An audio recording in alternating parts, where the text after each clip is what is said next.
Sejam bem-vindos à rubrica Tendências e para celebrarmos os santos populares, estamos integrados numa exposição temática no Museu Almeida Moreira e temos connosco a ilustre vereadora do Pelouro da Cultura e do Turismo do município de Viseu.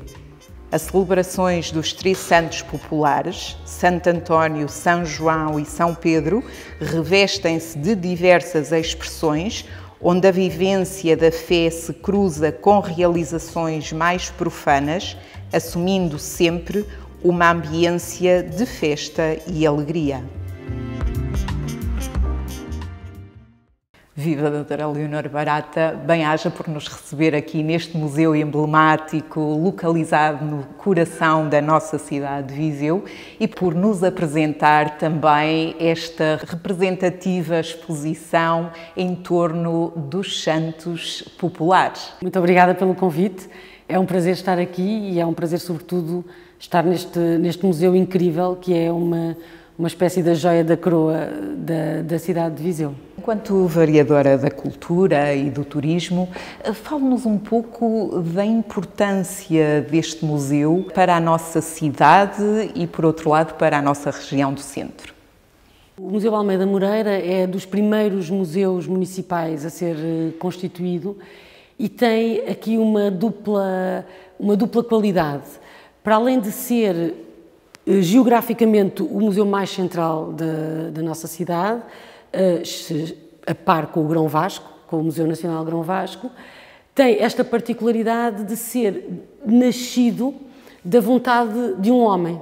E, portanto, o Almeida Moreira, de facto, desde cedo se caracterizou por ser um colecionador e um amante da arte e da pintura e da escultura e tudo isso, e desde muito cedo começou a fazer uma coleção privada que legou depois, e é essa coleção que nós temos a oportunidade de poder visitar neste museu e, sobretudo, neste museu que era a casa do próprio Almeida Moreira, que, como sabem, foi o primeiro diretor do Museu Nacional Grão Vasco e, portanto, é uma espécie de personagem que já está muito... a própria história da vida dele, a própria personalidade dele, a sua própria atividade está muito relacionada com a história da própria cidade, para além de que era um amante, de facto, do nosso património e da nossa arte e nesse momento, em boa hora, o museu tem o nome dele e é uma espécie de dupla homenagem. A homenagem que ele próprio fez às obras que comprou e aos artistas que escolheu para fazerem parte da sua coleção, mas também uma homenagem do próprio município quando valoriza este espaço como museu municipal. Estamos aqui integrados nesta exposição temática, emblemática, em torno dos santos populares, o Santo António, o São João e o São Pedro, e que nos remete também para a simbiose entre as tradições populares, a festa e a fé, a devoção. Como é que caracteriza todos estes atributos neste espaço emblemático? Esta exposição já estava para acontecer há quase 2 anos e tem sido sucessivamente adiada pelas questões que todos conhecemos e por estes 2 anos muito difíceis que nós passamos, tanto em termos culturais como turísticos. E o próprio título da exposição, entre a devoção e a festa, encerra em si as próprias características da exposição. O que é que eu quero dizer com isto?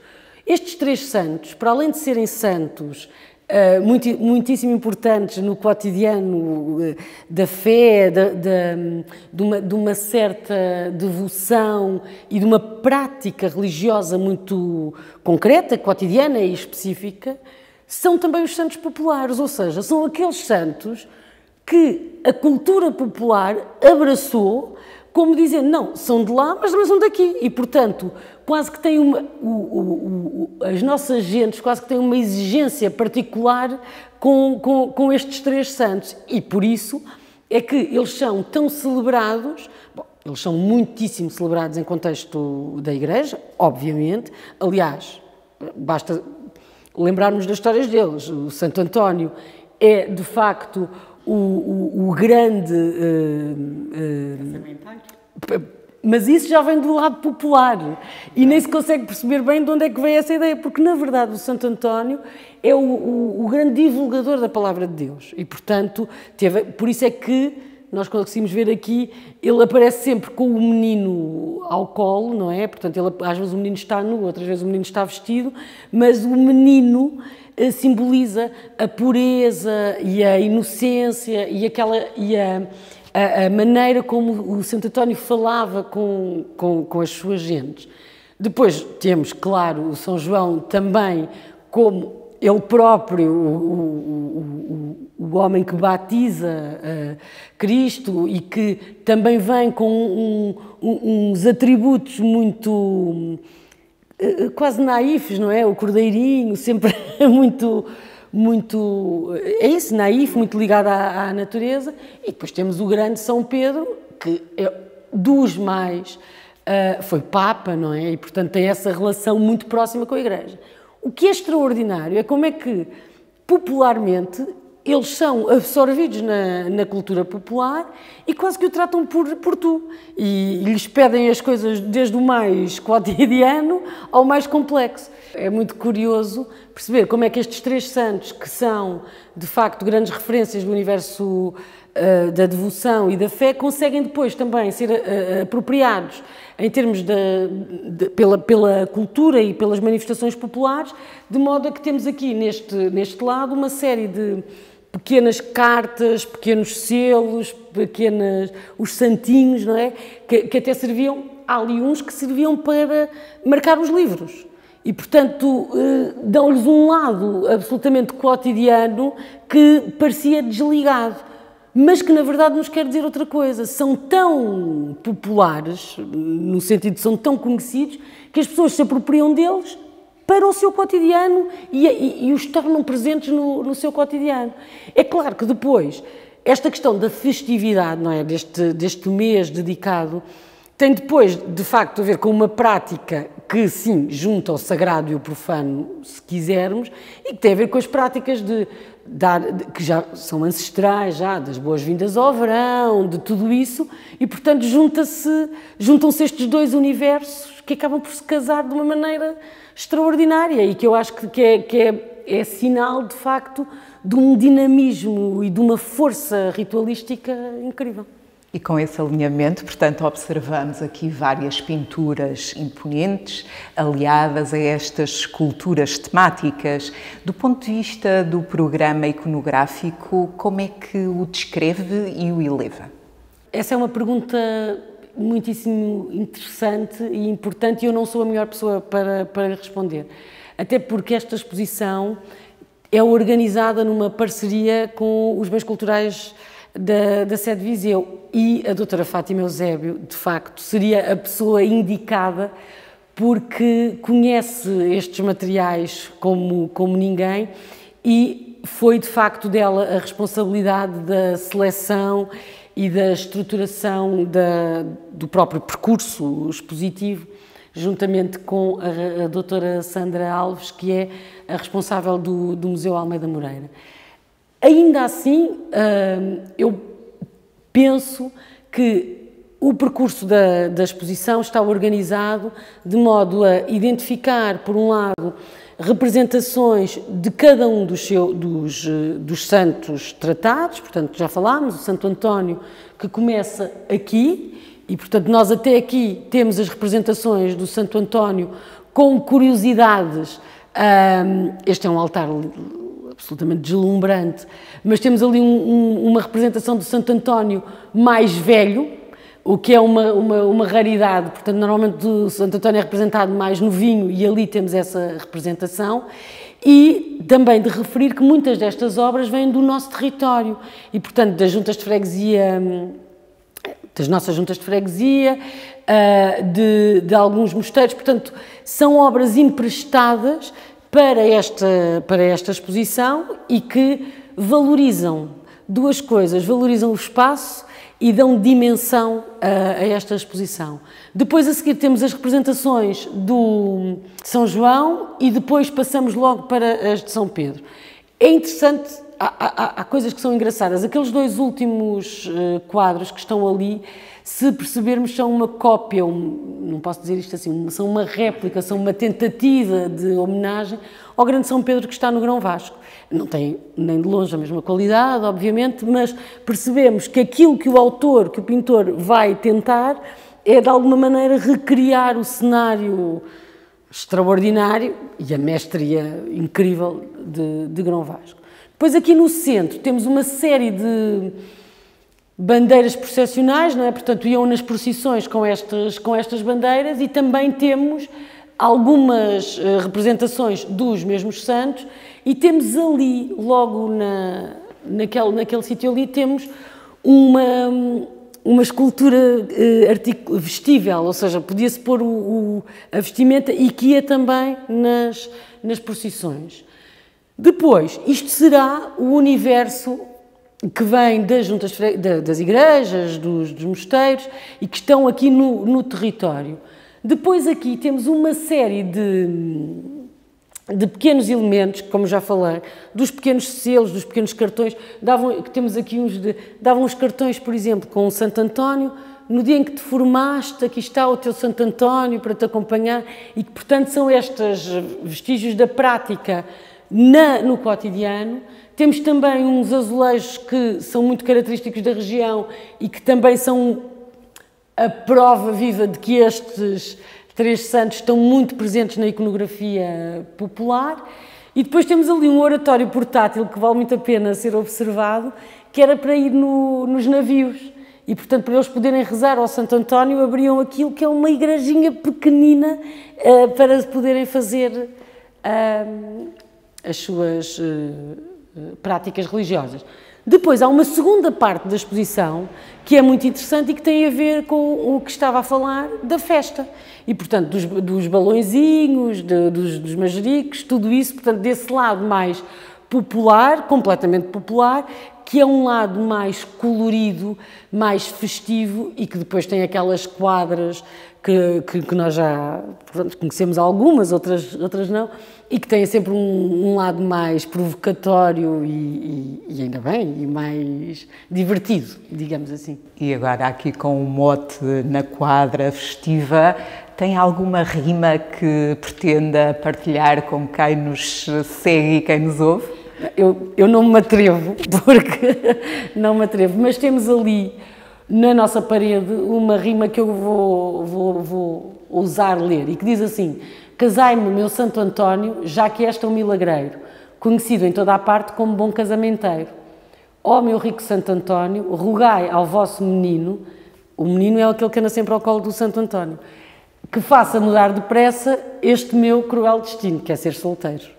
E esta quadra é de? Esta quadra é do Francisco Xavier da Silva e está ali porque nós associamos tradicionalmente o Santo António ao Santo Casamenteiro. Aliás, há as noivas de Santo António, o mês de junho é sempre muito representativo desta questão. E que, na verdade, pelo que eu ouvi na explicação quando me fizeram aqui a visita guiada a esta exposição, nós não conseguimos identificar bem o momento em que o Santo António se transformou no Santo Casamenteiro. Consta que terá sido uma tradição que veio do Brasil, de uma mulher que queria, uma rapariga, que queria muito casar e que não encontrava marido. E que estava com o santo à janela para ver se havia um milagre. E alguém lhe deu um piropo, ou alguém a chateou, eu não consigo bem identificar a história. Sei que ela mandou com o santo cá para baixo, do estilo não me chateiem, e quando o santo cai de cabeça para baixo e bate na cabeça de um homem que por acaso ia a passar. Já se adivinha o que é que aconteceu, não é? Claro. Apaixonam-se loucamente e ela acaba por ter o seu milagre de Santo António. E é também por isso que nós vemos de vez em quando o Santo António de cabeça para baixo, que era o que está ali representado. E ele está de cabeça para baixo porque está de castigo.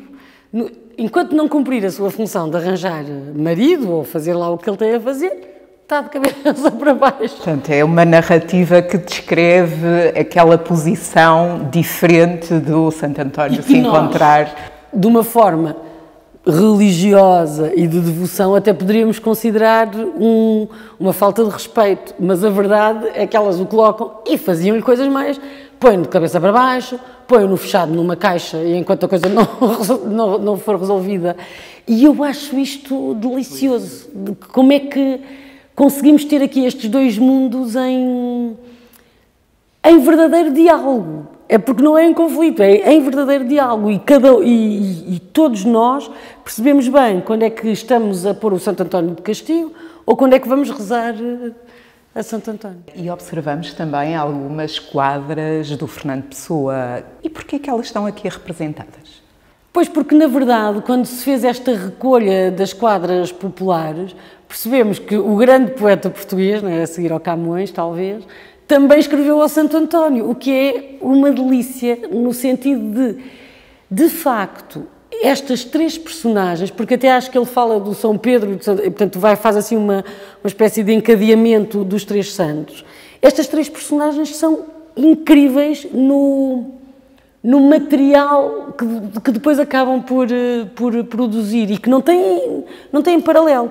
E ali no chão estão vários balões com várias quadras, duas do Pessoa e as outras duas de anónimos que acabaram por depois se replicar. O turismo religioso é uma forte tendência. Denota que os visitantes que vêm a esta exposição têm este cariz religioso e esta devoção em torno da fé? Não só nesta exposição, como noto que o nosso território tem, de facto, muita potencialidade para esse género de turismo e é, de facto, uma tendência que se está a desenvolver ou que está a crescer muito e eu consigo ver algumas razões para isso, desde logo porque a pandemia, portanto estes 2 anos de inferno, não é, que tivemos, as pessoas começaram a procurar outro tipo de ofertas turísticas e começam a fugir, digamos, das grandes concentrações e o turismo religioso e cultural, não é? Tem de facto essa característica, porque como é algo que se mantém durante todo o ano, ou seja, a Sé continua lá durante todo o ano, mesmo esta exposição é temporária, mas quer dizer, nós temos o Museu Nacional Grão Vasco, temos o Museu da Sé e, portanto, as pessoas conseguem organizar melhor as suas opções e conseguem decidir melhor os seus horários, não é? Sem o relógio espartano das épocas balneares e das épocas... Isto por um lado.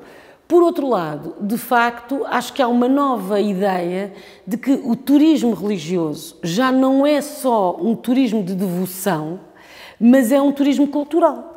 E, portanto, nós não podemos ignorar que grande parte da história, quase a totalidade da história da arte europeia é uma história da arte que está muitíssimo ligada aos ícones religiosos, muitíssimo ligada à própria Igreja como instituição. Aliás, a Igreja como instituição usou sempre, como nós continuamos a fazer, e portanto é sinal de inteligência, usou sempre a arte como maneira de comunicação. Nós temos que nos lembrar que, por exemplo, na Idade Média, grande parte da população era analfabeta e, portanto, o único mecanismo que tinham para compreender as escrituras ou para que as escrituras lhes chegassem ou para partilhar as escrituras era através da iconografia dos quadros, das estátuas e, portanto, nada do que está aqui é inocente, ou é por acaso, ou lembrei-me de pôr isto nesta... Tudo tem sim, e um significado. E por isso, esta ideia do turismo que vem também à procura deste património e desta cultura milenar, não é? Quase, é de facto uma tendência que eu acho que nós, como território, temos que valorizar e temos que apostar porque há lugar para tudo. E nós não nos podemos identificar. Viseu tem imensas potencialidades, tem imensos lugares de interesse e imensas opções para turismo, não é? No sentido de, quer dizer, somos um território muito diversificado, temos montanha, temos parques verdes, temos a rota, temos imensa coisa para visitar, mas um dos nossos pontos, de facto, é a arte sacra. Quer dizer, temos um património edificado e um património imaterial extraordinário que tem que ser visível, não é? E tem que ser promovido. E para finalizar, doutora Leonor Barata, na qualidade vereadora dos pelouros da cultura e do turismo, sabemos que a nossa cidade de Jardim, para celebrar este mês de festividade, regressa em força. Quais são os momentos que pretende partilhar para os nossos ouvintes e seguidores? Nós estamos a inaugurar a nossa programação de verão. Ou seja, a nossa programação de verão é muito extensa e no final destes 2 anos, que foram absolutamente, eu nem tenho adjetivos, mas foram muito difíceis, tanto para o turismo como para as atividades culturais, porque se pensarmos, são os 2 eixos que eu não quero dizer que foram mais atingidos, porque isto foi uma coisa muito transversal, mas que de facto viram impedida a sua capacidade de agir, não é? Quer dizer, não podia haver viagens, não podia haver concertos, não podia haver espetáculos e, portanto, o que nós pensámos no município foi que, de facto, estes 2 meses quando começou a nossa programação, que já foi no mês passado, até ao início da Feira de São Mateus, deviam ser meses de pré-festividade, no sentido de voltarmos, estamos juntos, foi difícil, mas vamos reencontrar-nos e vamos promover estes encontros. E, como ainda há restrições, apesar de tudo, estes encontros tinham que ser ao ar livre e em espaços absolutamente extraordinários e apostámos muito da nossa programação no Parque Aquilino Ribeiro e também, mais uma vez, voltando à conversa, no Adro da Sé, porque são 2 cenários icónicos da nossa cidade e que permitem este reencontro, permitem espetáculos de grande dimensão, mas permitem ter espaço para circular, porque percebemos também que as pessoas estão ávidas de atividade, de programação e de festa, mas que ainda têm algum receio também por tudo o que aconteceu. E, portanto, nós temos a programação assim dividida e eu gostava de chamar a atenção, uma vez que estamos aqui nos Santos, para 3 eventos, vamos fazer assim, 3 eventos que estão muitíssimo relacionados com as festividades populares e com os Santos Populares. Começamos logo com as marchas populares e, portanto, melhor não poderia ser. Nós este ano voltamos às marchas no centro da cidade, ou seja, tivemos 2 anos parados e vamos voltar a ter o desfile das marchas.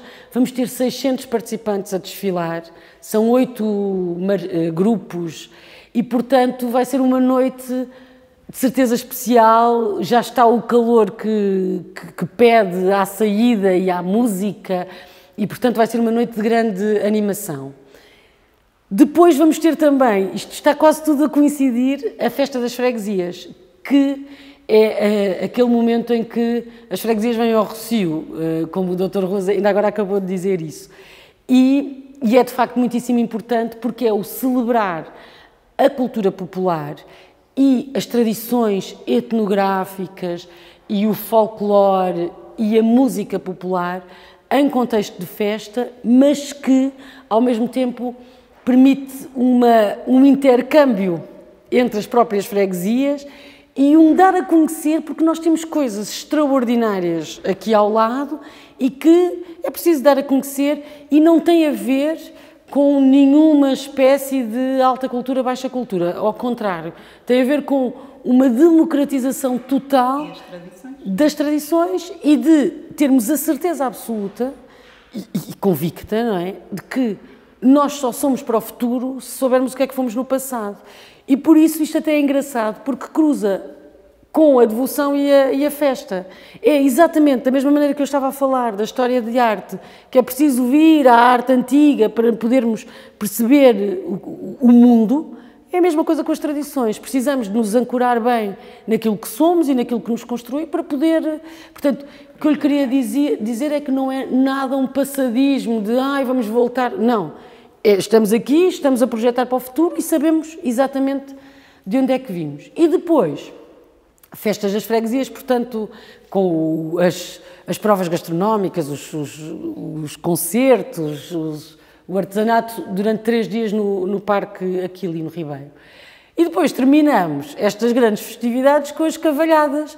As de Teivas saem logo a dia 19, as de Vilmoinhos saem uma semana depois, e isto é a cidade em festa e pronto, não é necessária apresentação, mas é a cultura popular e a devoção popular aos seus santos e aos seus patronos.